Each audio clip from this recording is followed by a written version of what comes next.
스위스에 가보면은요, 르체른이라고 하는 지역이 있어요. 거기 가면 우리나라의 현충원과 같은 곳이 있는데, 거기에 돌로 깎아 만든 사자상이 있어요. 그 사자가 등에 화살에 맞아서 고통스럽게 죽어가는 그런 형상을 가지고 있는데요. 세계적인 그 작가 마크 트웨인은 이 사자상을 가리켜서 세계에서 가장 슬프고도 가장 아름다운 조각상이라는 이름을 붙였어요. 왜냐하면 이 조각상에는 아주 슬픈 이야기가 담겨져 있기 때문에 그래요. 그 스위스의 용병들이 돈을 벌기 위해서 프랑스 왕 루이 16세를 지키고 있었을 때 그 프랑스 내에서 1792년에 그 파리 시민혁명이 일어납니다. 시민혁명 그러면 이제 왕과 대척하고 있는 그렇게 되는 거죠. 그런데 이 루이 16세가 이 용병들을 데려다가 자기를 지키고 있는 거죠. 결국은 시민군들과 용병들이 전쟁을 하게 되는데요. 그 용병이 786명이었는데 그들이 시민들이 왕궁을 공격해 왔을 때 회의를 합니다. 우리나라 왕은 아니지만 어떻게 하냐? 우리가 끝까지 지켜야 하지 않느냐? 아니다. 우리 왕도 아닌데 우리가 왕을 지키고 있었고 우리가 저 시민군과 싸울 필요가 있느냐? 우리 도망가자. 결국은 이제 그 나라를 생각하는 사람들.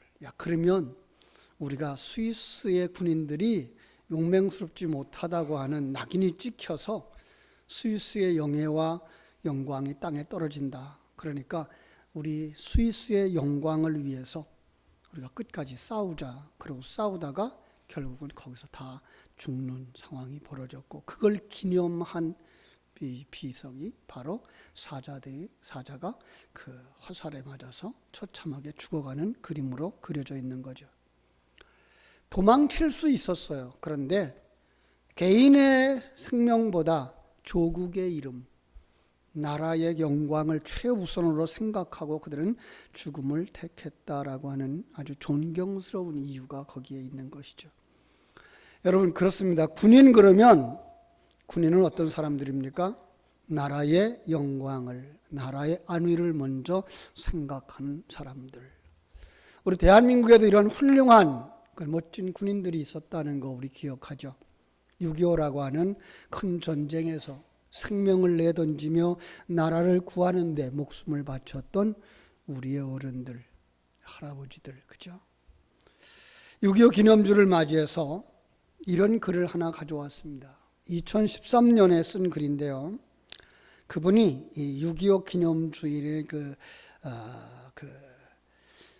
6.25 사진 전시회에 갔다가 보고 온 글이었어요. 오늘은 둘째 날, 첫째 날에는 대부분 유치원생들, 병아리 무리들이 장례를 채워 울긋불긋 그룹들을 이루어 귀엽기만 하였는데 오늘은 초등학생들이 마을별로, 교회별로 단체로 몰려와서 대송황을 이루었다.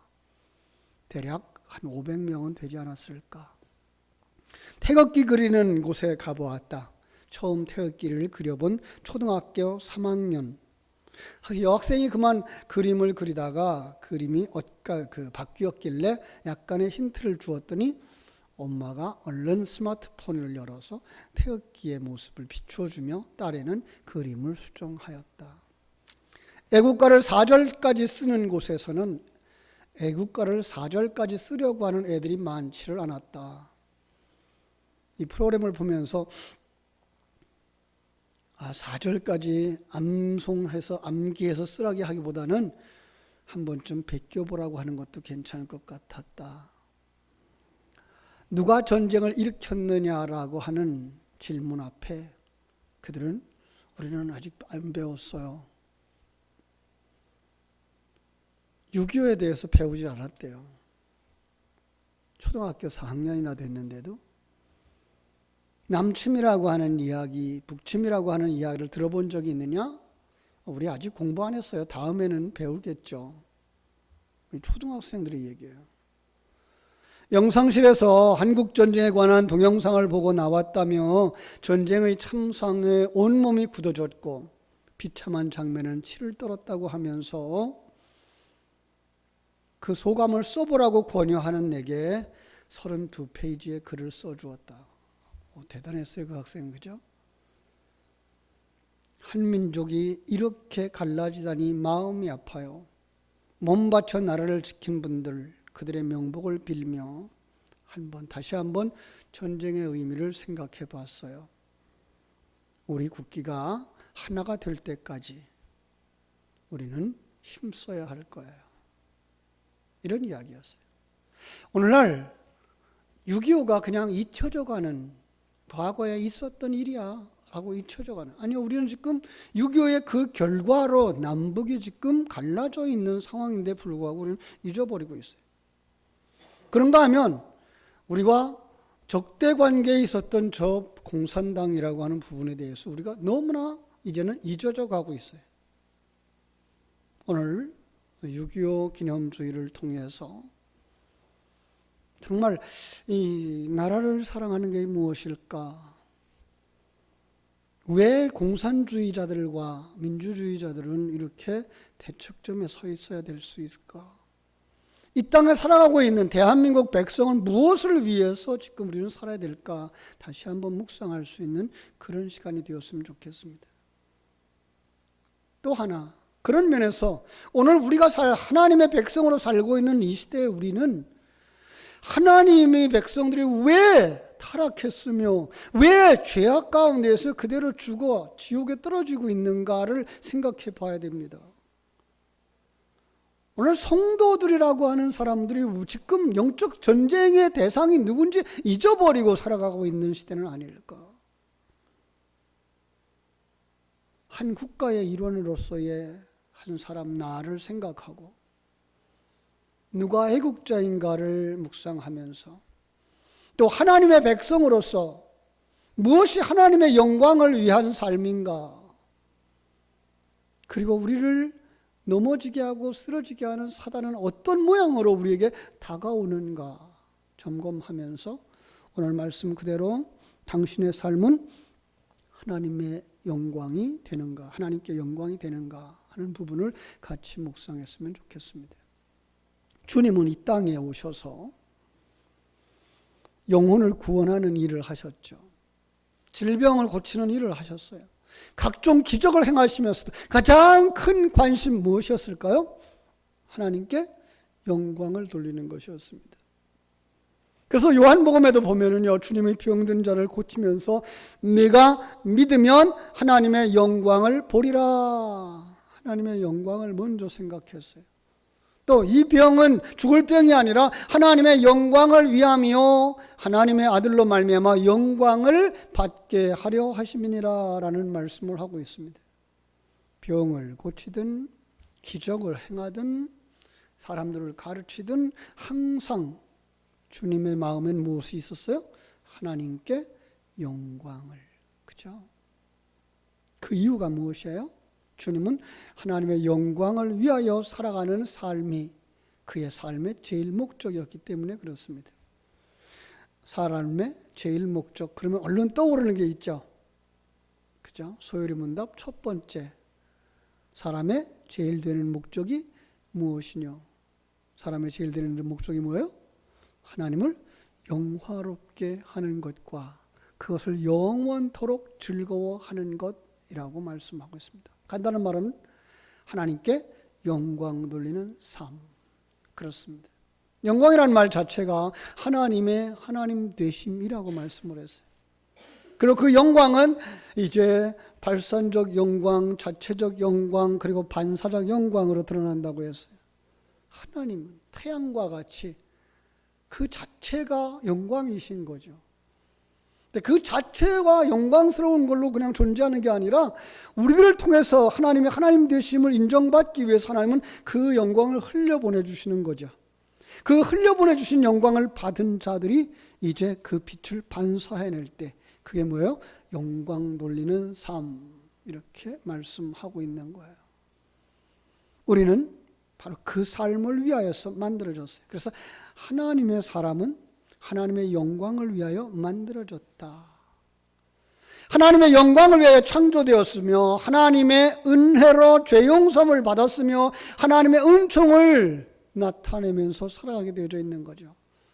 우리의 삶은 그래서 나를 지으시고 나를 구원하신 하나님을 찬양하는 삶, 그분께 영광 돌리는 존재로 태어났다고 하는 것입니다. 이 사실을 익히 알고 바울 사도는 고린도전서 10장 31절에서 그런즉 너희가 먹든지 마시든지 무엇을 하든지 다 하나님의 영광을 위하여 하라라고 말씀하고 있습니다. 먹든지 마시든지 무엇을 하든지 우리가 이 땅에 살아가는 모든 삶이 뭐예요? 하나님의 영광을 위한 삶. 자, 여기 예쁜 빨간 색깔이 있습니다. 이 빨간 색깔은 어떻게 빨가졌는지 아십니까?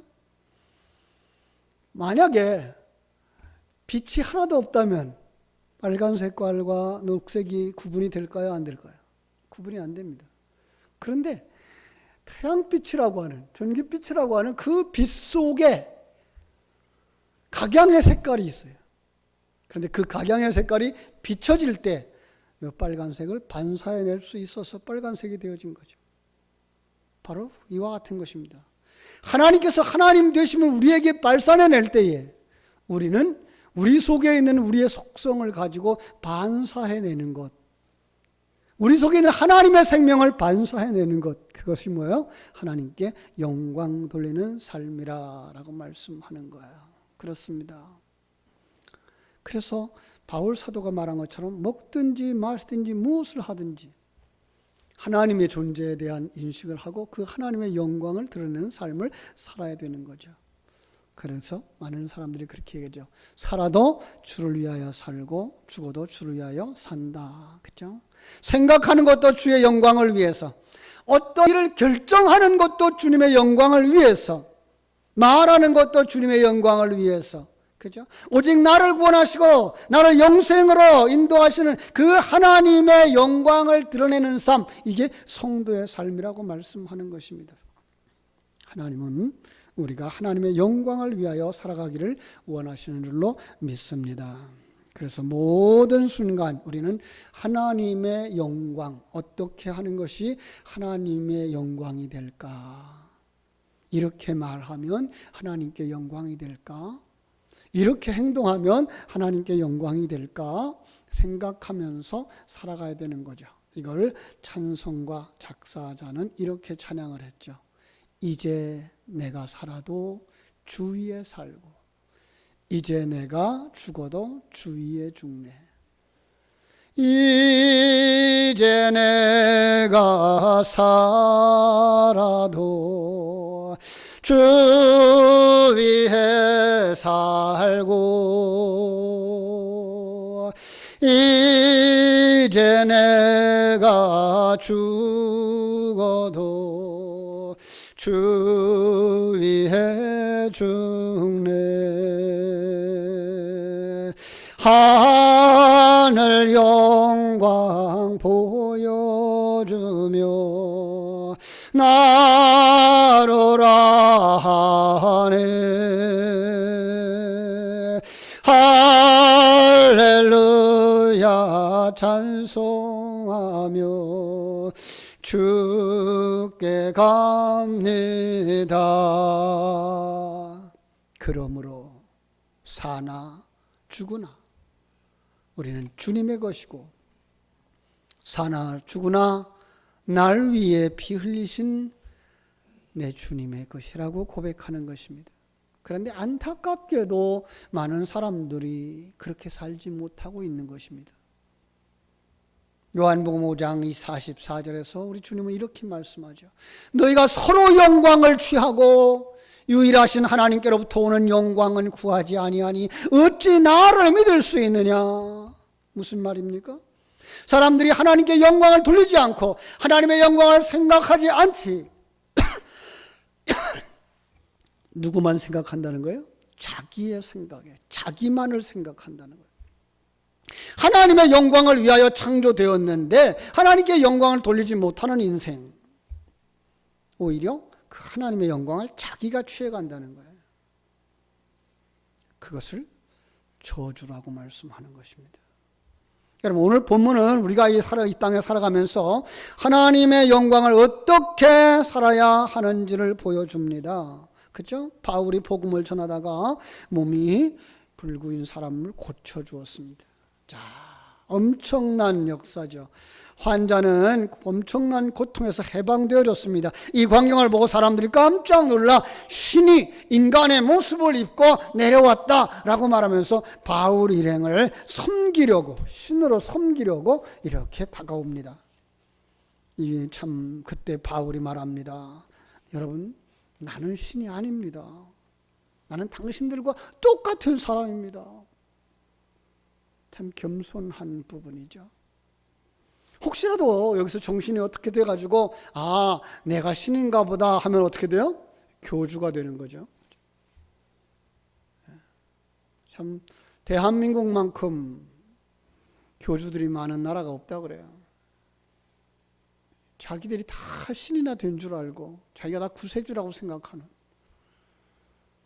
자신은 인간임에도 불구하고, 그렇죠? 바울은 자기 자신이 누군지 정확하게 인식했어요. 내가 누군가. 성도들에게도 마찬가지예요. 성도들이 하나님 앞에 설 때에 항상 나는 누군가, 나를 여기에 세워주신 분이 누군가, 그분은 어떻게 해서 영광받기를 원하시는가 생각해야 되는 거죠. 그렇죠? 그러려면 뭐 해야 돼요? 일이 잘 되고 잘 나갈 때 절제할 수 있어야 되는 거예요. 사람들이 나를 대단한 사람으로 오해할 때 아닙니다. 나는 평범한 사람입니다. 나는 부족한 사람입니다. 말할 수 있어야 되는 거죠. 가끔 예배를 마치고 인사를 나누다가 성도들에게 이런 얘기를 듣죠. 목사님, 오늘 은혜 많이 받았습니다. 제가 뭐라고 대답해야 되죠? 감사한 일입니다. 그렇죠? 은혜 누가 끼쳤어요? 하나님이죠. 사람이 아니에요. 설교자가 아니에요. 하나님이 은혜를 베푸십니다. 설교자는 다만 은혜의 통로로 쓰임받을 뿐입니다. 이 사실을 알면 은혜 받았다, 설교가 좋았다 할 때 설교자가 우쭐할 필요도 없고, 설교를 죽을 썼나요? 라는 생각을 말을 할 때에도 하나님께서 죽을 드실 사람이 있어서 죽을 쓰셨나 보죠. 이렇게 생각하면 되죠. 그죠? 그 목사는 설교 못해도 괜찮아요. 그죠? 왜요? 죽을 쓰면 누가 뭐 필요해요? 죽 먹을 사람이 필요해서 죽을 쓰는 거니까. 그죠? 설교를 듣는 사람은 다른 사람의 입장을 생각할 여지가 없습니다. 나를 위하여 하나님이 이 예배, 이 설교를 주셨다고 하는 믿음과 그 수용이 있을 때 내가 울어야 하고, 내가 감사해야 되고, 내가 회개해야 되고, 내가 찬송해야 될 사람인 것입니다. 그죠? 직분자들이 그 자리에 서 있어야 돼요. 나를 직분자로 세우신 분이 하나님이에요. 목사를 세우신 분이 하나님이고, 선교사를 보내신 분이 하나님이에요. 찬양대원으로 주일학교 교사로, 예배 안내자로 도우시는 분들이 하나님이시죠. 우리가 지금까지 살아온 것이 주님의 은혜죠. 바울 사도가 그렇게 말하죠. 지금까지 살아온 것 주님의 크신 은혜라. 나의 나 된 것은 하나님의 은혜라고 말합니다.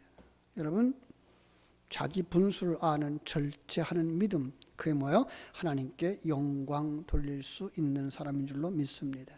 그런데도 불구하고 우리는 그 교만할 때가 참 많죠. 그런가 하면 내가 주인이 되어져서 화를 낼 때도 많죠. 그렇죠?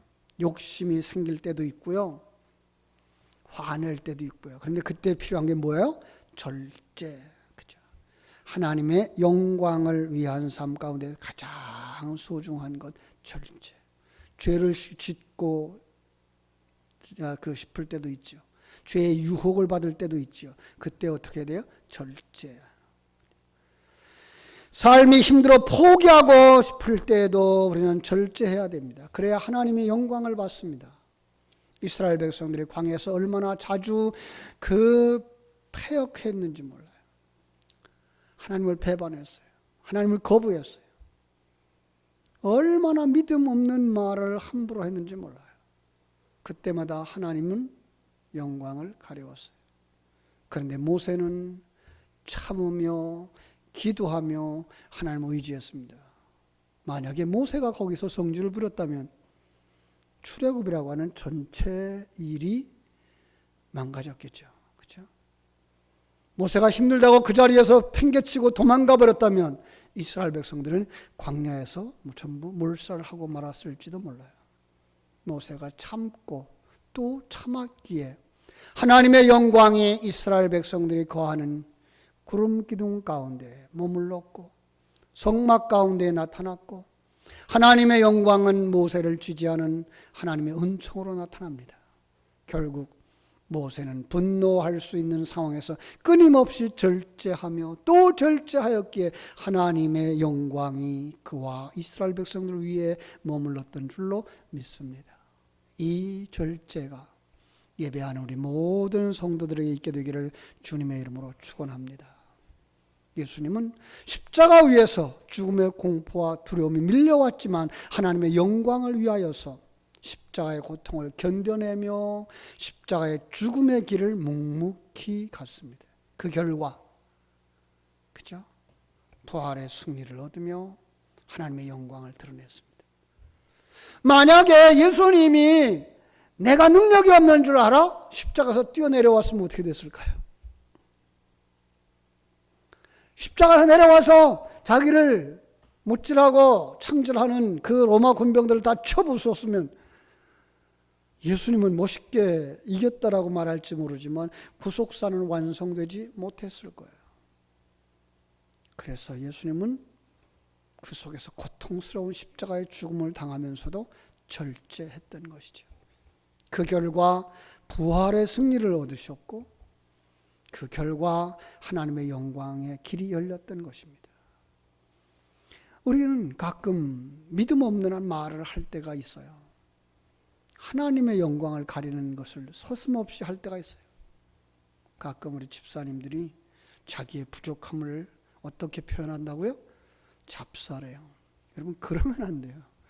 자기가 아무리 잡사 같아도 잡사라는 말을 하면 안 돼요.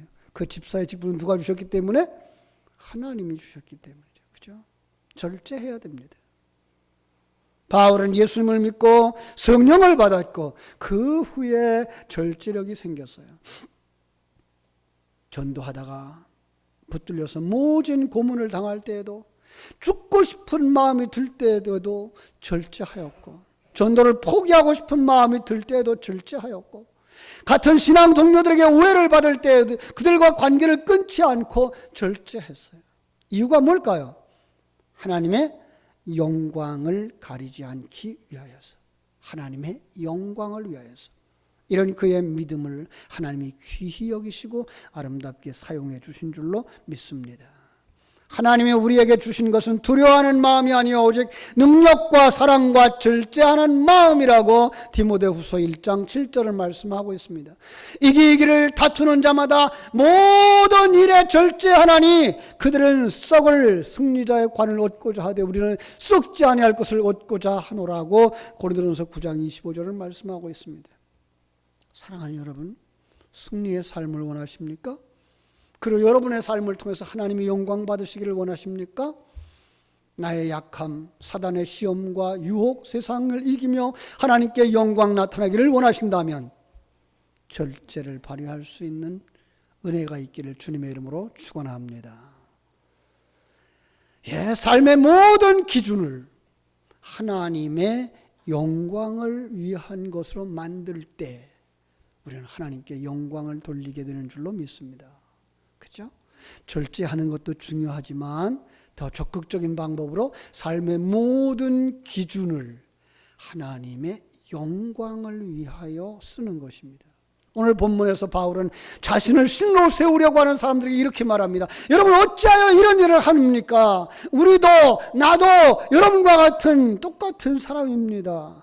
여러분에게 복음을 전하는 것은 이런 헛된 일을 버리고 천지와 바다와 그 가운데 만물을 지으시고 살아계신 하나님께로 돌아오게 하려는 것입니다. 바울은 자신이 복음을 전하는 것이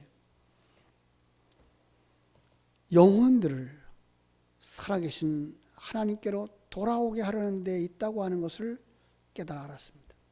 남은 생애가 다른 사람을 주님께로 인도하기 위한 기회라고 하는 사실을 깨달아 알았습니다. 자신의 인기를 얻거나 자신의 이름을 내거나 자신의 존재감을 드러내기 위해서가 아니라 오직 하나님 앞으로 그들을 인도하고 싶은 것이었습니다. 여러분, 처음 우리가 교회에 나올 때예요, 믿음이 약하면 조그만 어려움만 당해도 교회에 나오고 싶지 않죠. 조금만 바빠도 교회에 오지 않아요. 자, 봉사하는 것도 기분이 좋을 땐 하죠. 기분이 좋지 않으면 중단해요. 뭐에 달려 있어요? 자기 생각, 자기 감정. 그러나 믿음이 자라면 어떻게 됩니까? 하나님의 영광을 돌려야 되는 거죠. 하나님의 영광을 생각하는 거죠. 아, 나는 이 시간에 하나님 앞에 있어야 되는구나. 예배를 중요시하는 거죠. 시간이 있던 없던 봉사하고 싶던 싶지 않던 하나님의 영광을 위하여 살아가야 되는 거죠. 그걸 가서 뭐라 그래요? 믿음으로 사는 사람. 아무리 바빠도 주일날은 주님 앞에 나아가 예배하는 날인 것을 아는 사람. 왜 예배해야 되죠? 하나님께 영광 돌리기 위해서. 이 예배 시간은 어떤 금은 보화로 바꿀 수 없는, 세상 부귀영화로 비교할 수 없는, 그래서 하나님 앞에 나오는 거예요. 피곤한 몸을 이끌고도 하나님 앞에 나오는 거예요. 그리고 피곤하지 않아서 정말로 예배 잘 드릴 수 있도록 준비하는 거예요. 그런 사람의 예배가 하나님이 받으시는 예배가 되는 줄로 믿습니다. 신앙생활을 하다 보면 시험 들 일도 참 많아요. 누가 사단이 우리 앞에 그런 일들을 가져다 놓죠. 사람이라고 생각하지 마세요. 누구 때문에라고 말하지 마세요. 누구를 사단이 사용하는구나 라고 생각하시면 돼요. 초신자 때는 누가 말 한마디 하는 것에도 귀가 거슬려서 몇 주간씩 교회 안 나갑니다. 누가 불친절한 행동 하나만 보여도 그저 몇 주간씩 교회를 못 나갑니다. 그래서 예배를 출석하다가 못하다가 어떤 사람은 그만 교회를 떠나는 사람도 있어요. 정말 아주 가치 없는 작은 일 때문에 소중한 예배를 잃어버리고 하나님의 영광을 잃어버리는 사람들이 되는 거죠. 여러분, 조그만 일에 상처받지 마십시오. 그 가장 가치 없는 일 때문에 넘어지는 겁니다. 고속도로를 달려다 보면 이런 표지판이 붙어 있어요. 졸음 때문에 생명을 바꾸겠습니까? 그죠? 잠깐 졸지 않은데 파킹하고 한숨 자고 가도 돼요. 그런데 그 졸고서 시간을 아낀다고 졸고 가다 뭐예요? 생명을 잃어버린다는 거죠. 신앙 성장을 하면 우리는요, 그런 시험들을 넘어서게 되죠. 상처를 받았든 안 받았든, 시험에 들었든 안 들었든 상관없이 내 신앙을 내가 지켜가는 겁니다. 남이 친절하든 불친절하든 내가 베풀고 사랑을 전하는 겁니다. 남이 나에게 어떻게 대하든 관계없이 내가 사랑으로 대하는 겁니다. 왜냐하면 그 일을 하나님이 기뻐하시기 때문에 그렇습니다. 사랑하는 여러분, 성장한 여러분, 성숙해가는 여러분 되어지기를 주님의 이름으로 축복합니다. 요한복음 12장 43절의 증언을 들어보시기 바랍니다. 그들은 사람의 영광을 하나님의 영광보다 더 사랑하였다. 누구요? 넘어진 사람들. 누구요? 바리새인들. 그렇죠? 그런데 이 바리새인들은요, 신앙적 열심을 내기로는 따라갈 사람이 없었어요. 문제는요, 자기 중심이었다는 거예요. 자기 영광을 위해 살았다는 거예요. 자기 잘남을 드러내기 위해서 했다는 거예요. 그거 하나님이 기뻐하지 않는 거예요. 모든 만사 중에 하나님이라면 어떻게 했을까를 먼저 생각하는 이 중심이 있게 되기를 바랍니다. 월드비전 교회에 그 조장로님이라는 분이 계셔요. 그분은 변리사인데요, 아주 큰 건이 계약되어졌는데 계약자와 그 만남을 몇 번 하는 동안에 이제 사인만 하면 큰 매출이 그죠? 그래서 큰 돈을 벌 수 있는 일이 생긴 거예요. 그런데 장로님 생각에 아무리 봐도 하나님께 영광되지 아니할 거였다 싶어서 미루고 있었어요. 그랬더니 그 일이 다른 사람에게 넘어갔어요. 다른 사람들이 얘기하죠. 아이고, 그 몸은 하는 동안에 큰 손해가 났다고. 그런데 장로님은 그런 일을 하고 싶지 않았어요. 무엇을 위해서? 하나님의 영광을 위해서. 비록 손해를 볼지라도 그렇게 큰 불행을 저지르고 싶진 않았던 거죠. 여러분, 우리 깊이 생각해야 됩니다. 하나님의 백성은 하나님의 영광을 위해서라면 목숨이라도 내놓을 수 있어야 하는 겁니다. 하나님의 영광을 가린다 싶으면 손해가 되어도 거부해야 하는 것입니다. 이렇게 살아야 하나님의 영광을 드러내는 하나님의 자녀답게 사는 것인 줄로 믿습니다. 바울이 바로 이런 믿음으로 평생을 살았어요. 이 믿음을 하루 이틀만 가지고 있었던 것 아니에요. 한 주간, 두 주간만 가지고 있었던 것 아니에요. 그의 일평생토록 그의 삶의 기준은 하나님께 영광이 되는가 되지 않는가. 어떤 일을 결정할 때에 그는 예수님처럼 말하고 예수님처럼 행동하고 예수님처럼 결정을 하는 삶을 살았습니다. 여러분, 바울 사도도 처음에는 그렇게 온순한 사람이 아니었어요. 처음부터 그렇게 부드러운 사람은 아니었어요. 원래 고집도 세고요. 남의 얘기 듣지 않고요. 자기가 지켜온 그 율법이 완전했다고 생각했고요. 다른 사람의 가련하고도 불쌍한 모습은 돌아보지 않는 참 무심한 사람이었어요. 그런데 그가 예수님을 영접하고 성령을 받았어요. 사도행전 13장 6절은 이렇게 증언합니다. 바울이라고 하는 사울이 성령이 충만하였다. 성령이 충만해진 후에 그의 믿음이 놀랍게 자란 줄로 믿습니다. 믿음이 성숙해졌을 때 그는 이렇게 고백합니다. 내 안에 사는 이가 그리스도니 내가 사는 것도 죽는 것도 유익하다. 내가 사는 동안 먹든지 마시든지 무엇을 하든지 하나님의 영광을 위하여 하노라. 할렐루야.